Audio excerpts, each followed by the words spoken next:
Machine learning के 3 part होते हैं, मैं आपको बताती हूँ। जैसा कि अपन ने अभी पढ़ा मशीन लर्निंग क्या होती है, इसके 3 पार्ट होते हैं, सुपरवाइज लर्निंग, अनसुपरवाइज लर्निंग और रीइंफोर्समेंट।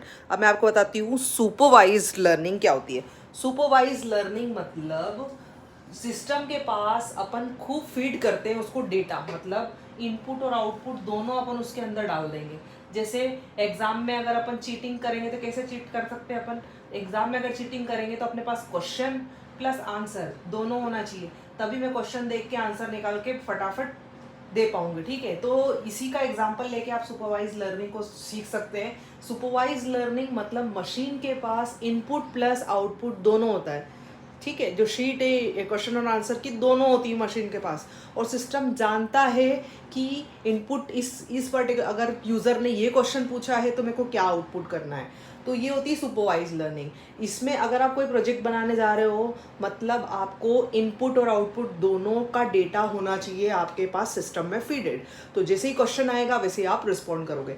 अनसुपरवाइज लर्निंग में क्या होता है कि डेटा होता है पर उसके स्ट्रक्चर के हिसाब से, उसकी ग्रुपिंग के हिसाब से हम यूज़र को आउटपुट देते हैं।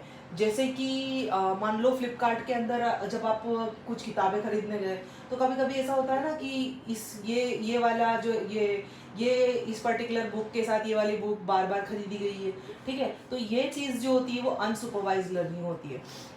मतलब यूजर्स के बिहेवियर के हिसाब से सिस्टम आपको ये बताता है कि ये दोनों का जो कॉम्बिनेशन है वो बार बार खरीदा गया, तो आप भी क्या इसको खरीदना चाहेंगे। तो वो होती है अनसुपरवाइज लर्निंग। अगर अपने को ऐसा कोई एप्लीकेशन बनाना है जैसे जो फ्लिपकार्ट पे होता है कि these two products buy together frequently, right, so this is unsupervised learning. Reinforcement means, reinforcement का मतलब होता है कि जो सिस्टम है वो एनवायरनमेंट के हिसाब से देख के काम करेगा, और उस काम करने के आधार पर दो चीजें होगी, या तो उसको रिवार्ड मिलेगा या उसको पेनल्टी मिलेगी। जैसे टेस्ला की कार हो गई, टेस्ला की कार क्या होगा, या तो क्रैश होगी या तो फ्लुएंटली चलाएगी गाड़ी रोड पे, ठीक है, या फिर क्रैश हो जाएगी। अगर उसने अब उसने उसके हिसाब से, तो टेस्ला की कार क्या होती है, रीइंफोर्समेंट लर्निंग पे काम करती है। मतलब एनवायरनमेंट को देखती है, उसके पास खुद का डेटा होता है, उसके साथ वो दिमाग लगाती है और आगे बढ़ती है। बट उसके बाद क्या होता है कि अगर कोई सिचुएशन ऐसी आ गई जो उसके पास अवेलेबल नहीं है, और उस केस में जैसे मान लो वो क्रैश हो गई है, तो उस केस में क्या होगा, उसको पेनल्टी मिलेगी। अब ये पेनल्टी वाला जो डेटा है वो भी उसने उसके सिस्टम में सेव कर लिया है। अब अगली बार जब वो ऐसा कुछ सिनेरियो जो अभी